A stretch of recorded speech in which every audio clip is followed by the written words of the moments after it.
இயேசு கிறிஸ்துவின் இனிய நாமத்தில் வாழ்த்துக்கள். நாளிலும் ஏசாயா தீர்க்கதரிசியின் புஸ்தகம் 27ஆம் அதிகாரத்தை தியானிக்கப் போகிறோம். அக்காலத்திலே கர்த்தர் லிவியாதான் என்னும் நீண்ட பாம்பை, லிவியாதான் என்னும் கோணலான சர்ப்பத்தையே கடிதும் பெரிதும் பலத்ததுமான தமது பட்டயத்தால் தண்டிப்பார். சமுத்திரத்தில் இருக்கிற வலு சர்ப்பத்தை கொண்டு போடுவார். அக்காலத்திலே நல்ல திராட்சை ரசத்தை தரும் திராட்சை தோட்டம் உண்டாயிருக்கும், அதை குறித்து பாடுங்கள் என்று சொல்லி ஏசாயா இந்த 1000 வருட அரசாட்சியிலே அந்த கடைசி மகா உபத்திரவ காலம் முடிந்த பின்பு இயேசுவினுடைய 2ஆம் வருகை இந்த பூமியிலே நடக்கும் பொழுது நடக்கிற காரியங்களை குறித்து இந்த வார்த்தைகளை அவர் எழுதியிருக்கிறதை பார்க்கிறோம்.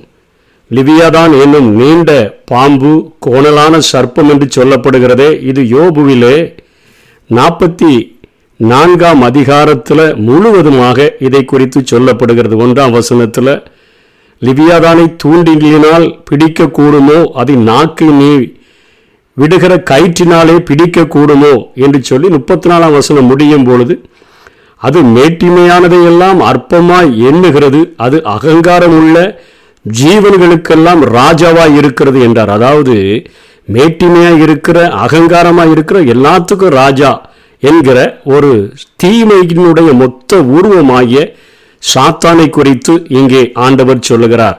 இந்த சாத்தானை, இந்த பழைய பாம்பை அவர் பிடித்து அதை 1000 வருடம் அது ஆட்சி செய்கிற வரையிலும் பாதாளத்திலே கட்டி வைப்பார் என்று சொல்லியும், சமுத்திரத்தில் இருக்கிற வலு சர்ப்பத்தை கொண்டு போடுவார் என்று சொல்லுகிறதை, சமுத்திரம் என்பது திரளான ஜனங்களின் மத்தியிலே இருக்கிற வலு சர்ப்பம் என்பது அந்தி கிறிஸ்துவை குறிக்கக்கூடியதாக இருக்கிறது. அந்தி கிறிஸ்துவையும் ஆண்டவர் அந்த மிருகம் கள்ள தீர்க்கதரிசியையும் பிடித்து அவர் அங்கே நரகத்திலே தள்ளி போடுவார், அதை கொண்டு போடுவார் என்று சொல்லுகிறதே, அந்த அவியாத அக்கினிக்குள்ளாக தள்ளி போடுவதை குறித்து இங்கே ஏசாயா சொல்லுகிறார். சமுத்திரத்தில் இருக்கிற வலு சர்ப்பத்தை கொண்டு போடுவார் என்று சொல்லுகிறதை பார்க்கிறோம். இதைத்தான் நாம் வெளிப்படுத்தல் 19ஆம் அதிகாரம் 20ஆம் வசனத்திலே அது குறிப்பிடப்படுகிறது.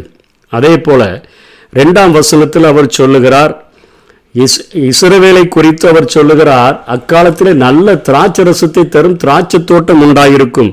இதை குறித்து ஏசாயா 5ஆம் அதிகாரம் 1ஆம் வசனத்திலிருந்து 7ஆம் வசனம் வரை சொல்லும் பொழுது அந்த தோட்டத்துக்கு அத்தனையாய் பராமரிப்பு செய்த போதிலும் கூட அது கசப்பான பழங்களை தந்தது. ஆனால் ஆண்டவருடைய கிறிஸ்துவனுடைய 2ஆம் வருகைக்கு பின்பாக மீண்டும் நற்கனி தருகிற திராட்சை செடியாக அது மாறிவிடும். ஏனென்று சொன்னால் ஆண்டவர் அந்த திராட்சை செடியை காப்பாற்றி அடிக்கடி தண்ணீர் பாய்ச்சி ஒருவரும் சேதப்படுத்தாதபடிக்கு இரவும் பகலும் அதை காத்து கொள்ளுகிறபடியினாலே, கீழ்ப்படியாமை என்கிற முற்புதர்கள் முளைத்தால் அதை அக்கினியினால சுட்டெரித்து போட்டு அதை சுத்திகரிக்கிறவராக அவரே இருக்கிறபடினாலே அவன் அவரோடு கூட ஒப்புரவாகிறதுனால அவன் யாக்கோபு வேர் பற்றி இஸ்ரவேல் பூ பூத்து அது காய்த்து உலகத்தை பலனால நிரப்புகிற ஒரு ஆசீர்வாதமுள்ள ஒரு இஸ்ரவேலாக அந்த 1000 வருட அரசாட்சியிலே மாறிவிடும் என்று சொல்லி ஏசாயா சொல்லுகிறதை பார்க்கிறோம். கசப்பான பழங்களை தந்த அந்த இஸ்ரவேல் தேசமானது இப்பொழுது ஆண்டவருக்கு பிரியமுள்ள பழங்களை தருகிறதாக அவைகள் மாறிவிட்டன என்று சொல்லி இங்கே அந்த நாட்களிலே இப்படிப்பட்ட காரியங்கள் நடக்கும் என்று ஏசாயா சொல்லுகிறதை பார்க்கிறோம். 6ஆம் வசனத்தில் வேர் பற்றி பூத்து காய்த்து உலகத்தை பலனால் நிரப்பும் நாட்கள் என்றால் இஸ்ரவேலரின் ஆசீர்வாதங்களுக்கு அடையாளமாக அது காணப்படும். அது ஒரு கனியுள்ள திராட்சை தோட்டமாக மாற வேண்டும் என்பதே தேவனுடைய விருப்பமாக இருக்கிறது என்று சொல்லித்தான் இந்த பாட்டை பாடிவிட்டு தேவனுக்காகவும் அவருடைய நீதிக்காகவும் உலகம் அனைத்தையும் இஸ்ரவேல் தன்னிடமாக இழுத்து கொள்ளும் பெரிய பாதை உண்டாயிருக்குமே. எருசலேமில் இந்த உலகம் முழுவதையும் ஆட்சி செய்கிற ஆட்சியாளராக ஒரே கிறிஸ்து அமர்ந்திருப்பார, அவரை பார்ப்பதற்காக தேவனுக்காகவும் அவர் செய்கிற நீதியான அந்த ஆட்சிக்காகவும் இஸ்ரவேல் எல்லாரையும் தன்னிடமா இழுத்து கொள்ளணும்னா எல்லாரும் அங்கே தேடி வருவார்கள் என்று சொல்லி 1000 ஆண்டு அந்த அரசாட்சியில இருக்கக்கூடிய அந்த ஆசீர்வாதத்தை குறித்து இங்கே ஏசாயா பேசுகிறார். 27ஆம் அதிகாரம் 7-11 வரைக்கும் இவனை அடிக்கிறாரோ என்கிற கேள்வி போல எதற்கு அடிக்கிறார் என்கிற பதிலையும் அவர் அங்கே சொல்லுகிறதை பார்க்கிறோம். அவர் அவனை அடித்தவர்களை அடித்தது போல இவனை அடிக்கிறாரோ, அவர்கள் கொல்லப்படும் கொலையா இவன் கொல்லப்படுகிறானோ. அதாவது இஸ்ரவேல் தேசத்தை, எருசலேமை அழித்த அந்த பாபிலோனை ஆண்டவர் இன்றைக்கும் ஒண்ணுமில்லாமல் ஆக்கி போட்டு இருக்கிறார். 2ஆம் வருகையிலும் அப்படிப்பட்ட காரியங்களே பாபிலோனுக்கு நடக்கவிருக்கக்கூடியதாக இருக்கிறது. அப்படி அழித்து விடாதபடிக்கு மட்டாய் தண்டிக்கிறார் என்கிற காரியத்தை தான் இங்கே ஏசாயா குறிப்பிடுகிறார். எரேமியா 10:24 எரேமியா சொல்லும் பொழுதும் சொல்கிறார், கர்த்தாவே என்னை தண்டியும், ஆனாலும் நான் அவமாய் போகாதபடிக்கு உம்முடைய கோபத்தினாலே அல்ல, மட்டாய் தண்டியும். மட்டாய் தண்டிப்பது எதற்காக? மனம் திரும்பி வாழ்கிறதற்காக. அதாவது ஆக்கினை தீர்ப்பல்ல, ஒரு நியாய தண்டனை எனக்கு கொடுங்க, நான் மனம் திரும்பி விடுவேன் என்கிறது போல இந்த தண்டனையை கொடுக்கிறதாக இங்கே ஏசாயா குறிப்பிடுகிறதை பார்க்கிறோம். அப்படி அந்த மட்டாய் தண்டிக்கும் பொழுது யாக்கோபினுடைய அக்கிரமம் நிக்கிரகம் பண்ணப்படும், அதாவது நிவிர்த்தி செய்யப்படும். தோப்பு விக்கிரகங்கள் சிலைகளெல்லாம் அழிக்கப்பட்டுரும், பலிபிடத்தினுடைய கல்லுகளெல்லாம் நொறுக்கப்பட்டு அவைகளெல்லாம் சுண்ணாம்பு கற்களாக மாறிவிடும். அவர்களுடைய பாவத்தை அவர் அகற்றுவார் என்பதே அதனால உண்டாகிற பலன் என்று சொல்லி அடி விழும் பொழுது அவர்கள் பாவத்திலிருந்து விடுதலை பெற்று பரிசுத்தமாக மாறுகிறார்கள் என்பதை குறித்து இங்கே ஏசாயா குறிப்பிடுகிறான். சங்கீதம் 119:67 இங்கே அழகாக சங்கீதக்காரன் சொல்லுகிறான், நான் உபத்திரவப்படுவதற்கு முன் வழிதப்பி நடந்தேன், இப்பொழுதும் உம்முடைய வார்த்தைகளை காத்து நடக்கிறேன். கொஞ்சம் அடி விழுந்தாதான், நான் அடி விழுகிறதற்கு முன்பாக வழி தப்பி நடந்தேன், ஆனால் இப்போ அடி விழுந்ததுக்கு அப்புறம் தான் நான் இப்போ சரியாய் நடக்கிறேன் என்று சொல்லுகிறதை பார்க்கிறோம். உம்முடைய வார்த்தைகளை காத்து நடக்கிறேன், ஆகவே மற்ற எதிரிகளைப் போல முற்றிலும் அழிக்க மாட்டேன் என்று ஆண்டவர் வாக்கு பண்ணுகிறதாக இங்கே ஏசாயா குறிப்பிடுகிறார். ஆயினும் இஸ்ரவேலின் மீறுதலின் நிமித்தம் மறுபடியும் கனி கொடுப்பதற்கென்று கிளைகளை நறுக்கி சுத்தம் செய்வதற்கென்று அவர்கள் மேல கொஞ்சம் சின்ன சின்ன தண்டனைகளை ஆண்டவர் அனுமதிக்கிறார் என்று ஏசாயா சொல்லுகிறார். கடைசியாக இந்த அதிகாரத்தில் 27ஆம் அதிகாரம் 12-13 இஸ்ரவேல் புத்திரரே, நீங்கள் ஒவ்வொருவராக சேர்க்கப்படுவீர்கள். 13ஆம் வசனம், அக்காலத்திலே பெரிய எக்காலம் ஊதப்படும், அப்பொழுது அசிரியா தேசத்திலே சிதறடிக்கப்பட்டவர்களும் எகிப்து தேசத்திலே துரத்திவிடப்பட்டவர்களும் வந்து எருசலேமிலே உள்ள பரிசுத்த பர்வதத்திலே கர்த்தரை பணிந்து கொள்ளுவார்கள் என்று சொல்லி முடிக்கிறதை நாம் பார்க்கிறோம். வரலாற்றில் இறுதியாக இஸ்ரவேலானது கிபி 70 அது எருசலேமினுடைய அழிவுடன் உலகமெங்கும் அந்த இஸ்ரவேலர்கள் சிதறிவிட்டனர். தீக்கிரையாக்கப்பட்ட அந்த எருசலேமிலிருந்து உலகமெங்கும் அவர்கள் சிதறடிக்கப்பட்டு விட்டார்கள். 1948 தான் இஸ்ரவேல் நாடு மீண்டும் அது உருவானது. ஆனால் எல்லா இஸ்ரவேலர்களும் அங்கு வந்து ஒருமித்து குடியிருப்பதற்கான ஒரு வாய்ப்பு இல்லாதபடி, வசதிகள் இல்லாதபடி தான் அந்த தேசம் காணப்படுகிறது. ஆனால் 1000 வருட ஆட்சியினுடைய தொடக்கத்தில் எல்லாரும் திரும்பி வந்து விடுவாங்க என்று சொல்லித்தான் வேதம் தெளிவாக சொல்லுகிறது. மத்தேயு 24:31 வலுவாய் துணிக்கும் எக்கால சத்தத்தோடு அவர் தமது தூதர்களை அனுப்புவார், அவர்கள் அவரால் தெரிந்து கொள்ளப்பட்டவர்களை வானத்தின் ஒரு முனை முதற்கொண்டு மறுமுனை மட்டும் 4 திசைகளிலுமிருந்து கூட்டி சேர்ப்பார்கள். இயேசு கிறிஸ்துவினுடைய 2ஆம் வருகையின் பொழுது ஒரு வலுவான துணிக்கும் எக்காலம், அதாவது பவுல் ரகசிய வருகையில சொல்லும் பொழுது ஆண்டவருடைய பரிசுத்தவான்கள் சபையாகிய மனவாட்டியாகிய நாம் எடுத்துக்கொள்ளப்படும் பொழுது அத்தனை வலுவான எக்காலமாக பெரிய எக்காலம் என்று இங்கே ஏசாயா குறிப்பிடுகிறாரே, அப்படியான துணிகள் உண்டாவதில்லை. அவர்களுடைய நாட்களிலே ஒவ்வொரு அந்த எக்கால துணிக்கும் ஒவ்வொரு அர்த்தத்தை வைத்திருந்தார்கள்.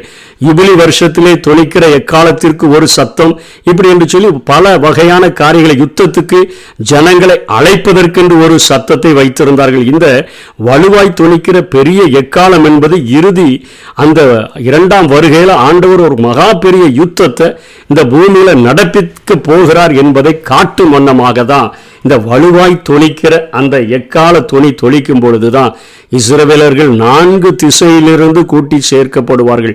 அதற்கு முன்னமே சபை எடுத்துக்கொள்ளப்படும். எக்காலம் தொனிக்கும் பொழுது இந்த 2 எக்கால தொனிகளுக்கும் உள்ள வித்தியாசங்கள் வேதத்திலே குறிப்பிடப்படுகிறதை பார்க்கிறோம். மத்தேயு 23 அதிகாரம் 37 39 வரையும் இந்த சேர்க்கப்படுகிறதை புரிந்து கொள்ளும் வண்ணமாக இயேசுவை தெளிவாக பேசுகிறதை பார்க்கிறோம். இயேசு என்ன சொல்லுகிறார்? எருசலேமை பார்த்து, எருசலேமே எருசலேமே, கோழி தன் குஞ்சுகளை சேர்த்து கொள்ளும் வண்ணமாக நான் உன்னை எத்தனை தரமோ சேர்த்து கொள்ள மனதாயிருந்தேன், ஆனாலும் உனக்கு மனமில்லாம போயிட்டுன்னு சொல்லிட்டு 38ஆம் வசனத்தில் இதோ உங்கள் வீடு உங்களுக்கு பாழாக்கி விடப்படும். அதாவது மகா உபத்திரவ காலத்தில் மிகுந்த வேதனை அனுபவிப்பீங்க. இப்போ நான் தான் மேசியான்னு சொன்னா கூட ஏற்றுக்கொள்ள மாட்டேங்கிறீங்க. தமக்கு சொந்தமானதில் அவர் வந்த பொழுதும் சொந்தமானவர்கள் அவரை ஏற்றுக்கொள்ளவில்லை. அதிநிமித்தமாக புறஜாதிகளாகிய நமக்கு ஆண்டவருடைய ரட்சிப்பு கடந்து வந்திருக்கிறது. கிருபையின் காலம் நமக்கு கடந்து வந்திருக்கிறது. ஆனால் மகா உபத்திரவ காலத்தில் அவர்களுடைய வீடு அவர்களுக்கு பாழாக்கி விடப்படும் பொழுது அவர்கள் சொல்வார்கள், என்ன சொல்வாங்க? 39ஆம் வசனத்தில் கர்த்தருடைய நாமத்தினாலே வருகிறவர் ஸ்தோத்தரிக்கப்பட்டவர் என்று நீங்கள் சொல்லும் அளவும் இது முதல் என்னை காணாதிருப்பீர்கள் என்று உங்களுக்கு சொல்லுகிறேன் என்றார். அந்த மகா உபத்திரவ காலத்தில் ஒவ்வொருவருடைய கதறுதலும் அந்த மேசியாவை நோக்கித்தான் இருக்கும். எங்கள் மேசியா எப்பொழுது வெளிப்படுவார்? அவர் வெளிப்பட்டால் தான் எங்களுக்கு ஒரு மிகப்பெரிய விடுதலை உண்டாகும். இந்த ஆட்சியிலிருந்து ஒரு மாற்றம் வந்து அவர் இந்த மேசியாவே எங்களை தாவீதின் சிங்காசனத்தில் இருந்து ஆளுவார் என்கிற எண்ணம் ஒவ்வொருவனுக்கும் உண்டாகும் பொழுது அவர்கள் சொல்லுவாங்க, கர்த்தருடைய நாமத்தினாலே வருகிறவர் ஸ்தோத்தரிக்கப்பட்டவர் என்று நீங்கள் சொல்லும் அளவும் இது முதல் என்னை காணாதிருப்பீர்கள் என்று உங்களுக்கு சொல்லுகிறேன். அவங்க அப்படி கூப்பிடும்போது 2ஆம் வருகையில் இந்த பூமிக்கு வரும்பொழுது முதல்ல எடுத்துக்கொள்ளப்பட்ட சபையாகிய மணவாட்டியாகிய பரிசுத்தவான்கள் நாமும் அவரோடு கூட இந்த பூமியில் வந்து இந்த பூமியில் அவர் நடத்துகிற 1000 வருட அரசாட்சியில் நாம் பங்கு கொள்வோம். ஆகவே இந்த வாஞ்சையினால் ஒவ்வொரு நாளும் மிகவும் ஜாக்கிரதையாக மிகவும் பரிசுத்தம் உள்ளவர்களாக, ஆண்டவரே எங்களுடைய காரியங்களில் களைகள் முளைத்து விடாதபடி, கசப்பான பழங்களை நாங்களும் தந்து விடாதபடி எங்களுடைய வாழ்க்கையை நாங்கள் சரியாய் பார்த்து கொள்ளுகிறதற்கு எங்களுக்கு உதவி செய்யுங்க. எங்கள் நேசருக்கு பிடித்தமான பாட்டு, உமக்கு நாங்கள் இனிப்பான பழங்களை தரணும், எங்களை நீர் ஒரு திராட்சை தோட்டமாக மாற்ற விரும்புகிறீர், நாங்கள் அதிக கனிகளை கொடுக்கும்படியாக எங்களை ஒவ்வொரு நாளும் சுத்தம் பண்ண விரும்புகிறீர், அதற்கு எங்களை விட்டு கொடுத்து நாங்கள் பரிசுத்தமாய் வாழ்கிறதற்கு உதவி செய்யுங்க. உபத்திரவ காலம் மகா உபத்திரவ காலத்தில் நாங்கள் சிக்கிக்கொள்ளாதபடி அந்த ரகசிய வருகையிலேயே எடுத்துக்கொள்ளப்பட்டு இந்த வலுவாய் தொனிக்கிற எக்காலம் ஊதப்படும் பொழுது உம்முடைய அடையாளம் வானத்தில் தோன்றும் என்று சொல்லப்படுகிறத, கிறிஸ்து வானத்தில் தோன்றுவார் என்று சொல்லப்படுகிறத, அப்பொழுது நாங்கள் உம்மோடு கூட நாங்களும் தோன்றி இந்த பூமிக்கு வரணும். இந்த பூமியில் உள்ள அந்தி கிறிஸ்து, இந்த பூமியில் உள்ள பழைய பாம்பாகிய அந்த சாத்தான் லூசிஃபர் அவன் கட்டப்படணும்.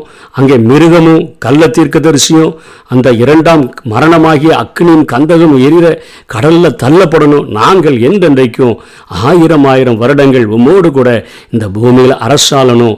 அப்படிப்பட்ட வாஞ்சையினால் ஒவ்வொரு நாளும் நாங்கள் நிரம்பணும்னு சொல்லி கேட்டால் அப்படிப்பட்ட கிருபைகளை தேவன் நமக்கு தர முடியும். கர்த்தர் தாமே நம்மை ஆசீர்வதிப்பாராக.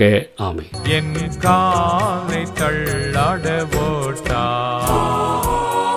இஸ்ரவேலை காக்கும் நல் தேவன் அப்பகல் உறங்காரே. இஸ்ரவேலை காக்கும் நல் தேவன் அப்பகல் உறங்காரே. எனக்கு தாசை வரும் பர்வதம் நேராயன் கண்களை ஏறெடுப்பே.